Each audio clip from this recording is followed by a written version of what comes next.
The days after Lena walked out of Harrington Global Consulting felt unreal, as if time had slowed just enough for her to feel every consequence at once. The fear of unemployment pressed against her chest, but beneath it, something steadier held her upright, a quiet certainty that she had not been wrong. She spent the weekend in her small apartment replaying everything in her mind, not the accusation, not the humiliation, but the moment she chose truth over self-preservation, because even now, with her job gone and her future uncertain, she knew she would make the same choice again. On Monday morning, while Ethan sat in his corner office trying to regain control of a narrative already slipping away, Lena's phone rang. The number was unfamiliar. "Ms. Morales," a composed female voice said, "this is Cynthia Hale from the board of Harrington Global. We'd like to speak with you." Lena closed her eyes briefly before answering, grounding herself. Of course. The meeting took place in a different building, one Lena had never been invited into before, a quiet conference room overlooking the river, understated but powerful, the kind of place where real decisions were made. Cynthia Hale sat across from her, flanked by two compliance officers, their expressions serious, not unkind. "We owe you an apology," Cynthia said without hesitation. "Your dismissal was improper." Lena said nothing, letting the words settle. "Your documentation revealed a pattern of misrepresentation," Cynthia continued, "not just in that presentation but in multiple reports under Mr. Caldwell's leadership." The room felt heavy. "He has been placed on administrative leave pending termination," Cynthia said calmly, "effective immediately." For a moment, Lena couldn't breathe. Not because she wanted revenge, but because she had never imagined the truth could move that quickly once it was allowed to. "We also understand," Cynthia added, "that your contributions extended far beyond your job description." One of the compliance officers slid a folder across the table. Inside were performance evaluations, internal emails praising her work, recommendations she had never been shown, evidence of influence she had never been credited for. "We would like to offer you a position," Cynthia said, "Senior Operations Coordinator, reporting directly to the board." The title felt surreal. The salary number more so. Lena swallowed, emotions pressing hard against her chest. "Thank you," she said softly, "but I need time." Cynthia smiled gently. "Of course, but before you decide, there's one more thing." The door opened and Daniel stepped inside. He looked relieved, proud, and unapologetically happy to see her. "I hope this isn't inappropriate," Cynthia said lightly, "but Mr. Brooks has insisted on being present." Daniel met Lena's eyes. "I didn't want you to hear it alone." Across the city, in a very different room, Ethan Caldwell packed his office into cardboard boxes under the watchful eyes of HR, his name already stripped from the company website, his authority gone, not with drama but with efficiency, the same cold precision he once used on others. Colleagues avoided his gaze, the silence he once wielded now suffocated him. By the end of the week, industry news circulated quietly, leadership changes, compliance restructuring, accountability measures. Ethan's reputation fractured, not destroyed by rumor, but by documented truth. And Lena, the assistant he had ignored, was now the woman everyone wanted to meet. She accepted the board's offer 2 days later. On her first day in the new role, she walked through the lobby with a different awareness. Not pride, not triumph, but presence. People greeted her by name, held doors, listened when she spoke, not because she had changed, but because the world finally caught up to who she already was. Daniel waited for her at lunch. This time there were no whispers. No judgment. Just two people choosing each other without fear. That evening, as the sun dipped behind the skyline, Lena stood by the window of her new office, watching the city glow, thinking of every moment she had swallowed disrespect to survive, every night she stayed late unseen, every time she chose integrity over ease. She hadn't won by becoming ruthless. She won by refusing to become small. And somewhere in the city, a man who believed power gave him the right to ignore others learned the most expensive lesson of all. The weight of being seen. King Soren did not react the way Era expected. There was no sudden movement, no sharp intake of breath, no signal that would alert the court. His fingers did not close around the goblet immediately. Instead, he allowed a pause to settle, brief but deliberate, as if measuring the room itself. His crimson eyes moved slowly from the crystal in front of him to Era's face, and then, just as quietly, away again. He lifted the goblet she had placed before him and drank. The conversation at the table flowed on, uninterrupted. Laughter rose and fell. Compliments were exchanged. Power shifted invisibly from one phrase to another. No one noticed that history had just bent slightly in a different direction. Era stepped back into the shadows near her column, her heart still racing beneath the calm mask she wore so well. Her palms were damp, but her posture remained composed. No one questioned her. No one looked twice. Except the king. She felt his awareness like pressure against her skin, not constant, not invasive but present. As though she had been marked, not with threat but with interest. Minutes passed. Then something changed. Darien Mohalt's confidence faltered. It was subtle at first. A fraction too much tension in his shoulders. A hand that lifted toward his own goblet and then hesitated. His eyes flicked toward the king, then away, his smile tightening like a knot pulled too far. Era noticed. Hands never lied. Darien drank from his goblet, laughing at a remark made by Silas Rendell, and for a heartbeat, Era wondered if she had doomed herself. If she had mistaken shadow for truth. If she had just committed an unforgivable offense based on fear. Then Darien stiffened. Not dramatically. Not enough to draw attention. Just a moment where his fingers tightened around the stem of the glass, knuckles paling before he relaxed them again. His laughter came a second late, just a shade too loud, as though compensating for something he couldn't quite explain. Era exhaled slowly. The poison was slow acting. It wouldn't kill tonight. That was the danger of it. It would unravel a body quietly, eroding strength, dulling senses, blurring judgment. By the time anyone noticed, blame would be impossible to assign. And Darien had just swallowed it. Across the table, King Soren watched him with a stillness that felt almost merciful. The feast continued, but the energy shifted. The air grew heavier, the laughter thinner. Darien spoke less, his usual charm dulled by an edge of unease. He excused himself once, claiming a need for fresh air, and returned moments later with his composure restored but brittle. Era remained invisible, refilling glasses, clearing plates, her mind a constant calculation. She had acted. There was no undoing it. Now she could only endure.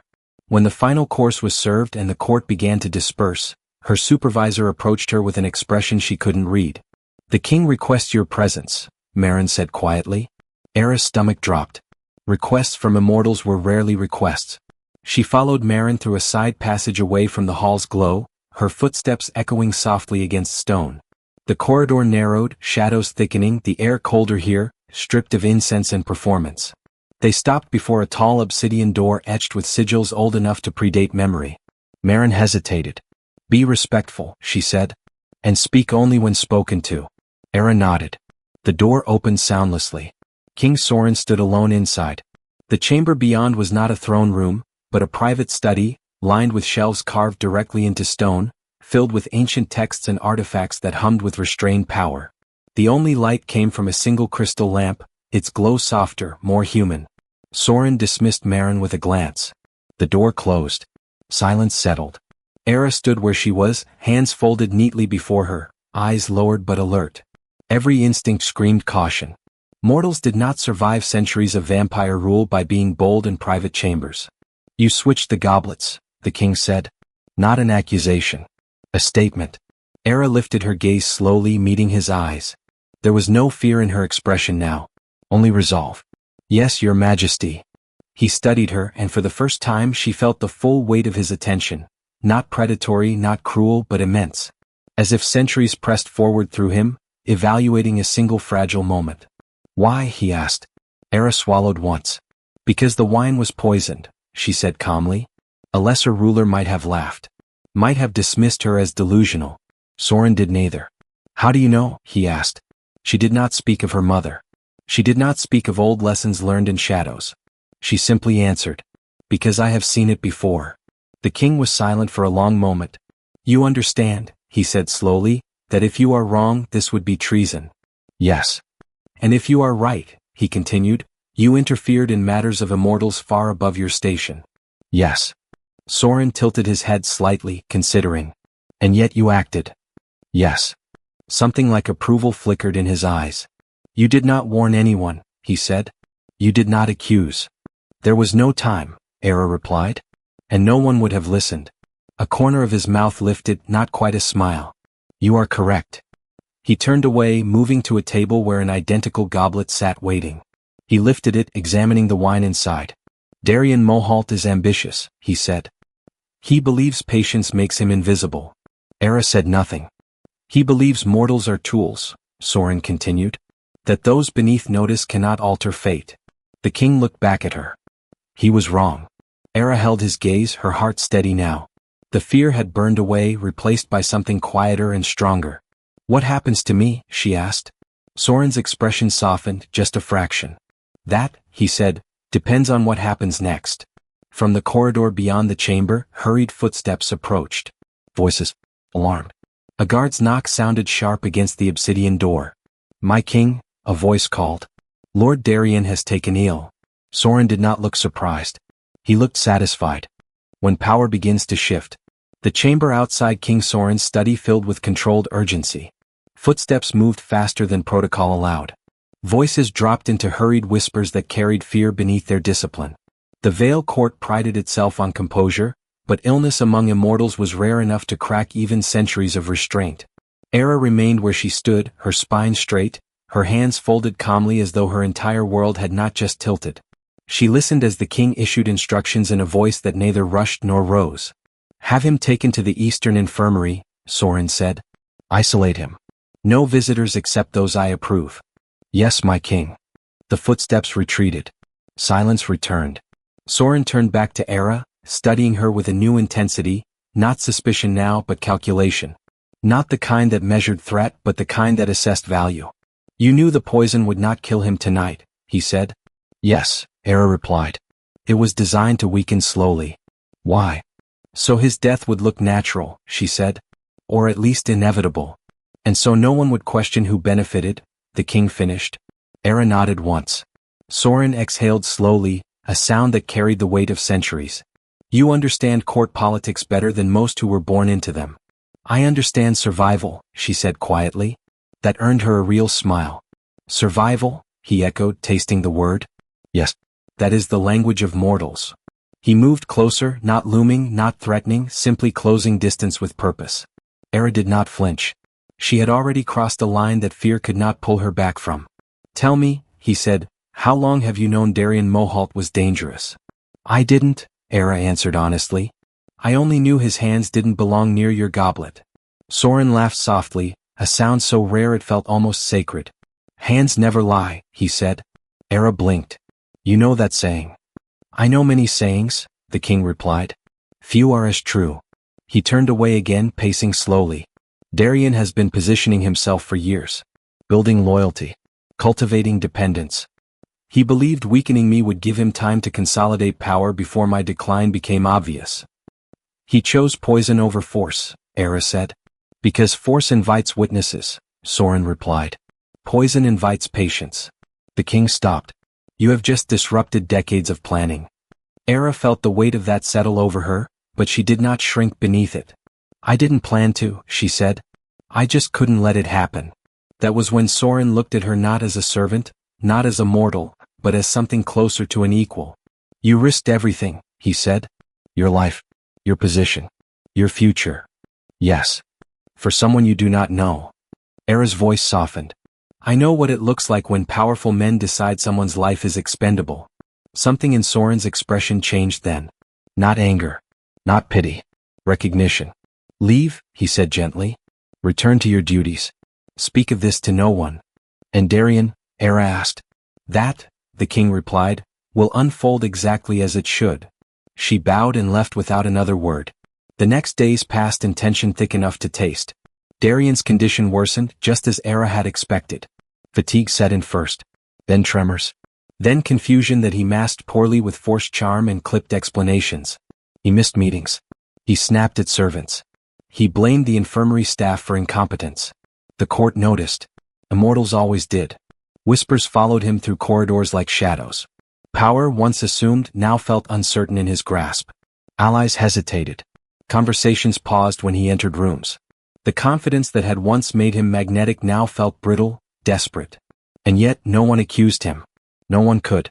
Darien himself did not understand what was happening. That was the cruel genius of the poison. It robbed him not only of strength but of clarity. He accused rivals. He accused servants. He accused physicians. Each accusation made him look more unhinged, less fit for leadership. Meanwhile, Era continued serving. Invisible again. Dismissed again. But not unseen. King Soren watched her from across halls, from shadows behind pillars, from reflections in crystal and glass. He did not summon her. He did not reward her. He let her remain exactly where she was. And that, Era realized, was protection. One evening, as she refilled goblets in a smaller council chamber, Darian's voice cut through the air like a snapped wire. "You," he said sharply. Era froze, then turned slowly. Darian stood unsteadily, his face pale, his eyes bloodshot with exhaustion. His usual polish had cracked, revealing something raw and frightened beneath. "Come here," he ordered. Era approached, her expression neutral. "You served me the night of the feast," he said. "Did you not?" "Yes, my lord." His eyes searched her face, desperate now. "Did you notice anything strange?" Era tilted her head slightly. "Strange, my lord?" "My wine," he hissed. "It tasted wrong." Around them, nobles watched discreetly, pretending not to listen while absorbing every word. Era's heart beat steadily. This was the moment. One misstep would end her. "I am sorry," she said calmly. "I would not know. I only poured what was prepared." Darian stared at her, searching for fear, guilt, anything to anchor his unraveling suspicion. He found nothing. Because Era was telling the truth. Darian laughed suddenly, too loudly, and waved her away. "Of course," he said. "Of course." The court's judgment hardened that night. Weakness, once revealed, could not be hidden again. And Darian Mohalt was weakening fast. What he did not know, what no one but the king and a single silent waitress understood, was that his fall had already been decided the moment he dismissed a mortal as harmless. The crown remembers. Darian Mohalt's downfall did not arrive with violence. There was no public execution, no dramatic accusation shouted across the throne hall. The Vale court did not deal in spectacles when silence was more effective. Instead, his power eroded the way rot spreads through old wood, quietly, inevitably, until collapse became unavoidable. His illness worsened. The tremors in his hands grew too severe to hide. His once perfect posture slouched beneath invisible weight. He forgot names, missed council sessions, contradicted himself in matters he once commanded effortlessly. Physicians whispered of rare afflictions. Alchemists found nothing they could name. The poison did its work with merciless patience. And the court watched. Immortals were not kind to weakness. They tolerated it only as long as it remained useful. Darian's allies withdrew one by one, offering polite excuses, strategic distance, carefully timed absence. Invitations stopped arriving. Doors that once opened before him remained closed. The power he had spent decades accumulating abandoned him without apology. King Soren said nothing. That silence unsettled the court more than any decree could have. Then one night, Darian collapsed during a council session. The sound of his goblet shattering against the stone floor echoed through the chamber like a verdict. Blood-red wine spilled outward in a spreading stain that mirrored the one Era had first noticed weeks earlier. The nobles froze, their expressions caught between shock and calculation. Soren rose slowly from his seat. "Clear the chamber," he said calmly. No one argued. Darian was carried away, unconscious, his breathing shallow, his once polished image reduced to a fragile body wrapped in velvet and fear. The council chamber emptied, leaving only King Soren standing in the quiet. And Era waiting at the edge of the room, invisible as always. "Stay," the king said without turning. She did. Soren walked to the center of the chamber, looking down at the shattered goblet fragments scattered across the floor. "Do you know," he said softly, "how many rulers fall to betrayal?" Era did not answer. "Most believe it will come from rivals," he continued. "From enemies. From armies." He turned to face her. "But it usually comes from those who believe they are clever enough to go unnoticed." He studied her for a long moment, then gestured for her to approach. "You saved my life," he said simply. Era bowed her head. "I only did what I could." "And what you could," he replied, "was everything." The next morning the court was summoned. Darian Mohalt did not attend. Instead, King Soren stood before his nobles and spoke words that reshaped the Vale dominion without raising his voice. "Darian Mohalt has been relieved of all titles and territories," he announced. "Effective immediately." Gasps rippled through the hall. "For crimes against the crown," Soren continued, "and for believing himself above consequence." No details were offered. None were needed. Darian was exiled before sunset, stripped of power, wealth, and protection. The poison that had been meant to weaken a king instead condemned its maker to a slow, powerless mortality among those who no longer feared him. Justice had been served, quietly, cleanly. And then came the moment no one expected. That evening, Era was summoned again. This time, not to a shadowed study but to the throne hall itself. The nobles gathered, curious and unsettled as King Soren gestured toward the center of the room. "Step forward," he said. Era did. Whispers followed her movement like startled birds. "A mortal. A waitress.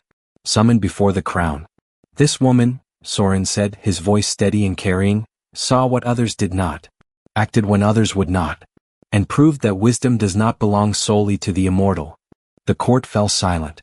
"I will not elevate her to satisfy spectacle," he continued, "nor will I punish her for daring to matter." He turned to Era. "You will no longer serve unseen." He offered her a small obsidian seal, simple, unadorned, powerful. "With this," he said, "you serve the crown directly. As observer. As safeguard. As reminder." Era accepted it with trembling hands. She was still mortal. Still fragile. Still underestimated by many. But no longer invisible. The court bowed. Not to her. But to what she represented. The truth they had forgotten. That power without humility rots. That respect is not granted by birth or eternity. And that sometimes, the fate of empires rests in the hands of those no one bothered to notice. Era returned to her quarters that night changed, not elevated above others but anchored in purpose. She carried no illusion of safety. Only resolve. And King Soren, watching from the shadows, knew his kingdom would endure, not because of strength alone, but because someone had finally dared to protect it without asking for permission.